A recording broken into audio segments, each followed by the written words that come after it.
Thank you, Mr. President. Merci, Monsieur le Président. Qu'il me soit permis de saluer la participation du ministre Al-Shaibani à cette séance. C'est un signal important qui montre à quel point cette discussion est importante. Elle intervient à point nommé pour la Syrie. L'envoyé spécial, M. Pedersen, a décrit la complexité des défis auxquels la Syrie se heurte, alors que son peuple s'efforce de saisir une occasion historique pour bâtir un avenir meilleur. Tout cela dans des circonstances de crise humanitaire, une crise qui reste l'une des plus graves au monde. Près des 3/4 de la population sont dans le besoin, plus de la moitié est dans une situation d'insécurité alimentaire, 7 millions de personnes sont déplacées. Aujourd'hui, j'aimerais mettre en exergue 4 points. Tout d'abord, nous nous félicitons certes de la réduction de taille du nombre d'hostilités, mais nous devons rester concentrés sur la désescalade du conflit lorsque celui-ci fait encore rage et sur les mesures de protection des civils et des infrastructures civiles. L'amélioration de la situation sécuritaire dans certaines parties du gouvernorat d'Alep et dans le nord-est de la Syrie ces dernières semaines, et ce, après des accords entre les autorités au pouvoir et les forces démocratiques syriennes, s'est déjà traduit en avantages concrets pour les civils. Le nombre d'attaques visant les civils ou les infrastructures civiles a diminué. Les restrictions de mouvement ont été en partie levées dans certaines parties de la ville d'Alep. Des milliers de personnes déplacées dans le nord-est se préparent à regagner Afrin. Un accord a été passé pour administrer conjointement le barrage de Tishrin dans l'est du gouvernorat d'Alep, après quoi l'UNICEF et d'autres partenaires ont lancé une action de coordination avec les autorités pertinentes pour étendre la couverture en électricité afin de fournir des services hydriques à 3 millions de personnes. Dans les zones côtières, malgré une amélioration marquée de la situation sécuritaire, nous continuons de constater des incidents qui affectent les civils. Des dizaines de milliers de personnes sont encore déplacées, y compris 30 000 qui ont gagné le Liban. L'ONU est à pied d'œuvre avec ses partenaires locaux pour apporter une aide fondamentale à la population, même si l'insécurité continue d'entraver notre action vers de nombreuses zones rurales. Le mois dernier, les frappes aériennes israéliennes se sont poursuivies sur plusieurs localités et des incursions dans les gouvernorats du Sud se sont soldées par des échauffourées à de nombreuses reprises, avec parfois des victimes civiles. Parallèlement, les restes explosifs de guerre continuent de blesser et de tuer, y compris des enfants, presque tous les jours. On a enregistré plus de 700 victimes depuis le 8 décembre. C'est plus de 5 personnes par jour en moyenne. Monsieur le Président, deuxième chose que j'aimerais souligner, nous continuons d'apporter une aide fondamentale à des millions de personnes tous les mois, de façon à mettre à profit au mieux nos ressources qui sont limitées. L'ONU et ses partenaires apportent un appui en matière de santé et d'eau,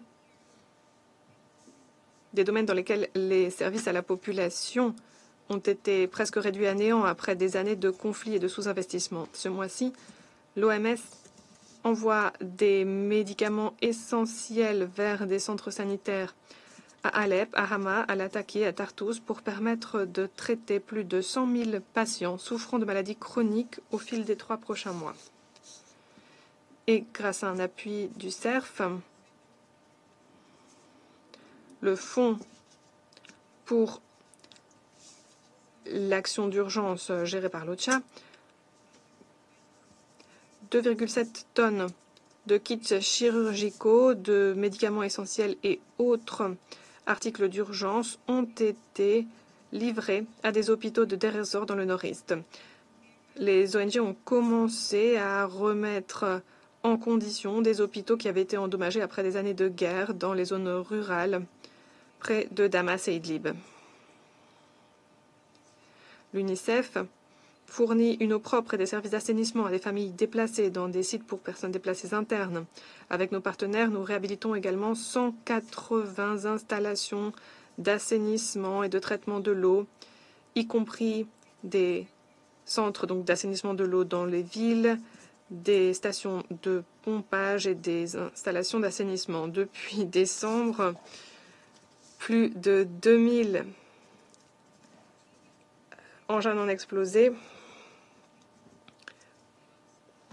ont été enlevés dans le cadre de plus de 1400 opérations de déminage. Nous continuons d'apporter une assistance vitale, y compris en matière d'alimentation, d'appui aux services d'approvisionnement en eau propre, etc., aux personnes touchées par les violences du mois dernier dans les zones côtières. Et nous continuons de tout mettre en œuvre pour apporter cette aide le plus efficacement possible. Depuis le début de l'année, 960 camions ont acheminé une aide à travers des opérations transfrontalières depuis la Turquie. C'est une route relativement peu onéreuse à emprunter, rendant les opérations plus efficientes. Davantage de camions donc que pendant toute l'année 2024.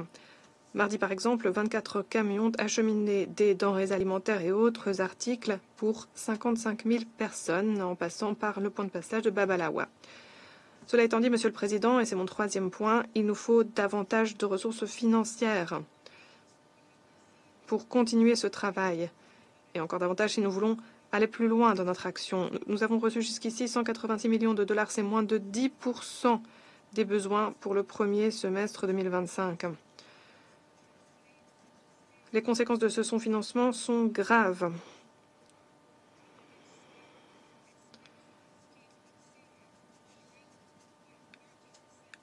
Selon les attentes du HCR, son équipe en Syrie devrait diminuer de 30%, alors que le besoin d'appui aux réfugiés va croissant.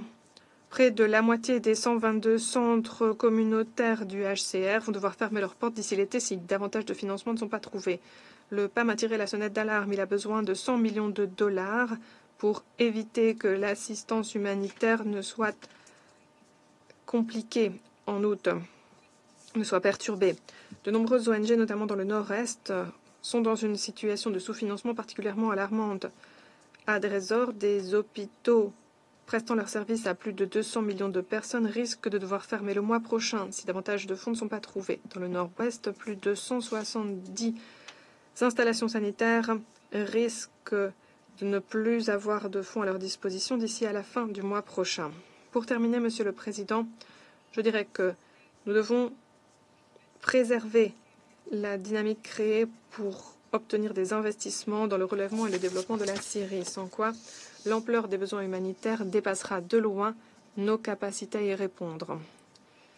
Des millions de réfugiés et de personnes déplacées internes qui ont dit souhaiter regagner leur foyer ne pourront toujours pas le faire à la lumière d'une situation où les services essentiels ne sont pas assurés et où elles n'ont aucune possibilité de gagner leur vie. Et si cette situation perdure, alors l'espoir de saisir cette occasion pour bâtir un avenir prospère risque de